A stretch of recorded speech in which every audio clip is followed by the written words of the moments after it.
¿Qué tal, amigos del Asegurador TV? Uno de los temas que más preocupa al sector asegurador es cómo implementar el seguro obligatorio para automóviles.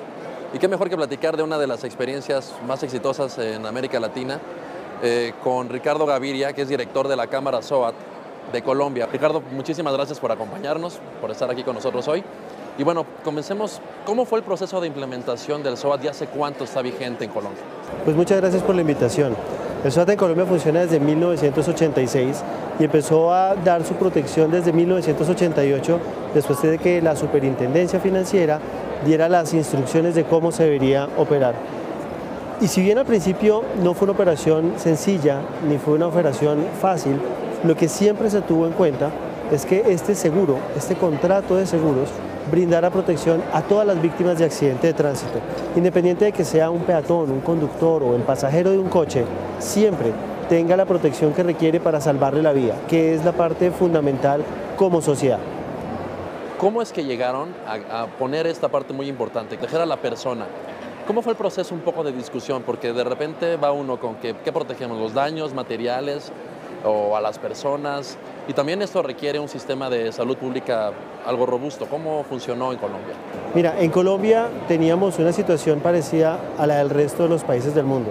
Los accidentes de tránsito son tal vez una de las peores cargas de morbimortalidad en los países, y especialmente en los países en desarrollo como los nuestros. Y Colombia tenía una situación en donde las personas físicamente se morían en las calles.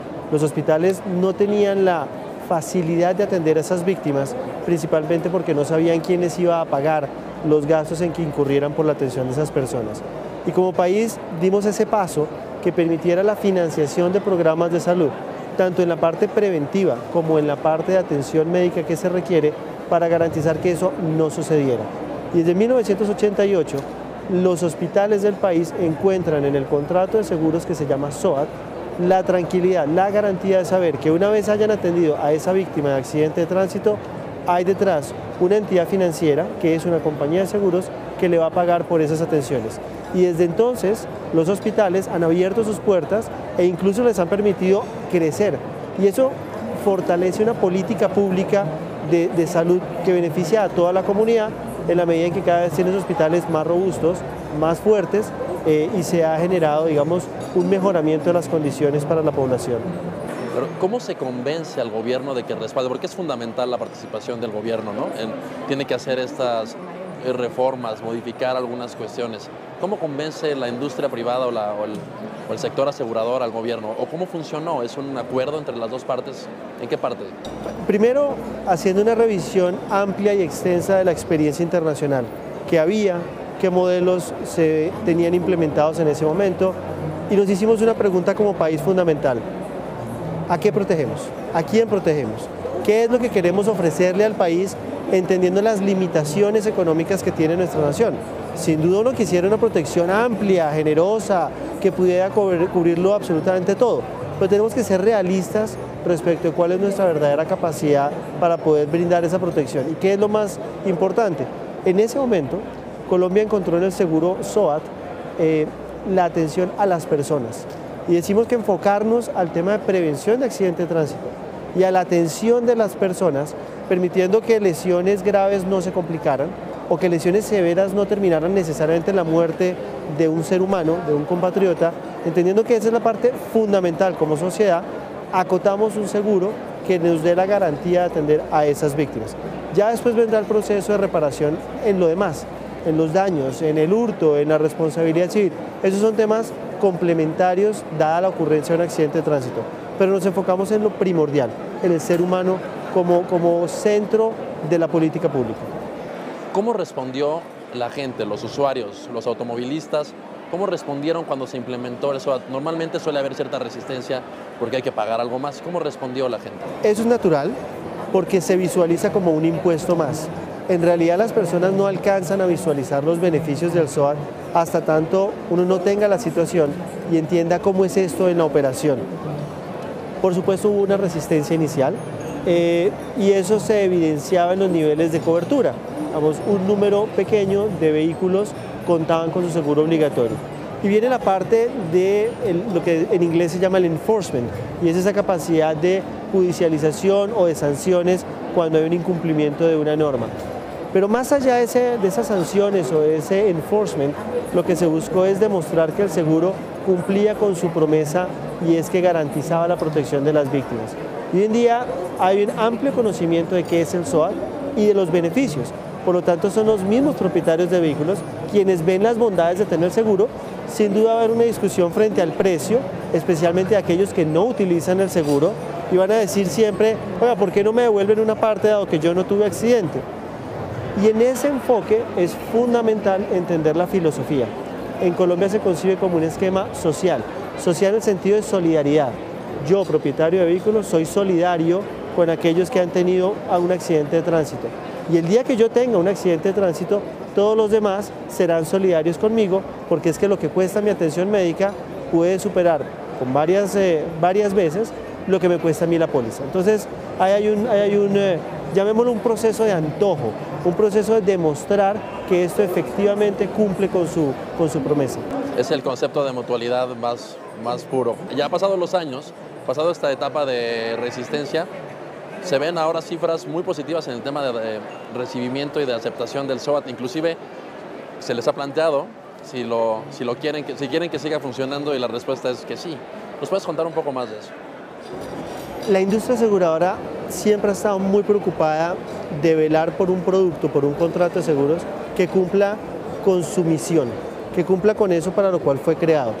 Y acudimos a un entrevistador, a un experto, a un tercero independiente, a que hiciera un estudio entre varias personas, población que incluye a la opinión pública, personas no conductores, no propietarios, que incluye a las víctimas, que incluye a propietarios de vehículos que tienen que pagar por su seguro e incluso a los hospitales. Y les preguntamos abiertamente qué opinión tienen del seguro, cómo perciben el seguro, si consideran que el seguro debería continuar o no, si ha sido positivo para el país que el SOAT exista, e incluso hicimos una pregunta muy ácida. Señores hospitales, ¿ustedes quieren que el seguro o les gustaría que el seguro continuara como un seguro aparte o lo metemos como parte del paquete de salud del país? Y en todas las preguntas las respuestas fueron muy positivas, con una aceptación superior del 80% de parte de la opinión pública e incluso del 90% por parte de las víctimas.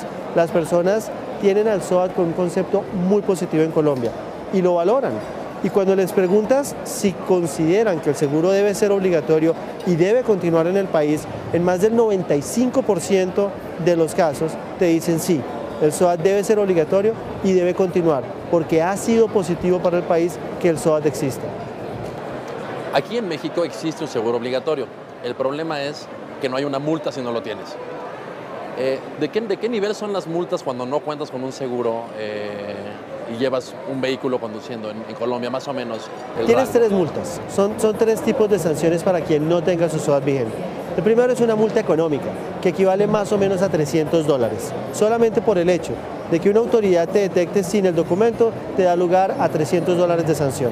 La segunda es una sanción de retención del vehículo, es decir, no solo es el tema de pagar o no la multa, sino que ese vehículo ahora es trasladado a un patio y hasta tanto no pagues por ese seguro obligatorio, pues no podrás continuar utilizando ese vehículo. Y la tercera se da en aquellos casos en los que hay un accidente de tránsito y el vehículo involucrado, independiente de que tenga o no la culpa, por el hecho de estar involucrado, no tenga su seguro obligatorio. En ese caso, el propietario del vehículo terminará pagando todo lo que cuesta la atención de las víctimas de accidentes de tránsito. Entonces, un ejemplo muy sencillo. Supongamos que en un vehículo viajan 4 personas, que se estrella contra un poste de la luz y que eso genera atenciones que superan $10.000. Esto no es una cifra exagerada, es una cifra muy fácil de pagar por la atención médica de víctimas de accidentes de tránsito. Si tienes tu seguro obligatorio, la compañía de seguros pagará esos $10.000 y no hay ningún problema. Pero si no lo tienes, como propietario del vehículo, tendrás que pagar la multa y adicionalmente deberás pagar de tu bolsillo los $10.000 que representó la atención de esas víctimas. Por lo tanto, las personas reconocen los beneficios de tener ese seguro. De repente se teme un poco el fraude, ¿no? Que bueno, la industria es víctima de muchos tipos de fraudes. ¿Hay riesgo real de fraude? Y si es así, ¿cómo lo han combatido? Sí hay riesgo real de fraude y tienes fraude de distintas manifestaciones. El primero, y lo hablábamos ayer en el foro, un seguro obligatorio con cobertura del 100% del parque automotor es utópico. Luego siempre va a haber un porcentaje de vehículos que no cumple con las normas, por alguna razón. y eso tenemos que ser claros. Y de ese fenómeno se explica la existencia de fondo que se llama pool en el caso de Alemania, o consorcio en el caso de España, o el FOSIGA en el caso de Colombia, para proteger a las víctimas de accidentes de vehículos no asegurados o no identificados. Pero ese es un tipo de fraude. Como decimos en Colombia, en este momento somos víctimas de nuestro propio éxito. Es decir, muchas atenciones que no son originadas por accidente de tránsito pretenden ser presentadas como tal ante las compañías de seguros. Y para ello, las aseguradoras han implementado distintos esquemas de auditoría médica, presencial, documental, cruces de bases de datos, de tal forma que se garantice que los recursos que se utilizan en el pago de las indemnizaciones corresponden efectivamente a accidentes de tránsito y que deben ser girados porque corresponden a atenciones pertinentes a la víctima de accidente de tránsito. Habrá algún hospital que quiera un financiamiento o un fondeo por otro tipo de actividades y en ese momento debemos decir, no, eso es un contrato de seguros, esto es indemnizatorio, esto no es un programa asistencial, esto es un programa de reconocimiento de gastos y por lo tanto debe acotarse a un uso racional de los recursos de la salud. Tenemos que cuidar los recursos de la salud. ¿Es real este beneficio que se dice de que una vez que las compañías están participando en el tema del seguro obligatorio, tienen la oportunidad de hacer un cross-selling o un upselling y empezar a poner sus productos más entre la población? ¿Esto sí ocurre? Pues en el caso colombiano tienes 7,2 millones de pólizas expedidas a vehículos de un parque de más o menos 10 millones de vehículos. Eso quiere decir que el 25% de la población colombiana en algún momento tuvo que llegar a una compañía de seguros.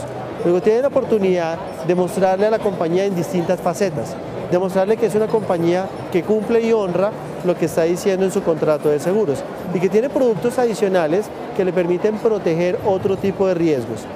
Pero aquí la norma es muy importante. El regulador es muy claro y en Colombia no se permite atar la venta del seguro obligatorio a la venta de otro seguro. Es decir, si yo como usuario, como consumidor financiero, exclusivamente requiero mi seguro obligatorio, la compañía no puede sujetar esa venta a que venda otro producto, ¿de acuerdo? Y eso es un compromiso real, cierto, y no tiene ningún inconveniente. Si el consumidor financiero quisiera un producto adicional, está en toda su libertad de poder optar por ese o por otro, o por una marca o aquella o la otra. Pero a la compañía de seguros le permite demostrar el cumplimiento de sus compromisos, le permite hacer todo un esquema de mercadeo, top of mind, posicionamiento de marca, en fin, tiene todas unas externalidades o mejor, tiene todas unas posibilidades de mostrar su portafolio de servicios a los clientes. Por último, te quisiera preguntar, ¿por qué la industria aseguradora en México no debe de dejar de luchar porque esto sea una realidad? Mira, las compañías de seguros se dedican a algo y es a la administración de riesgos.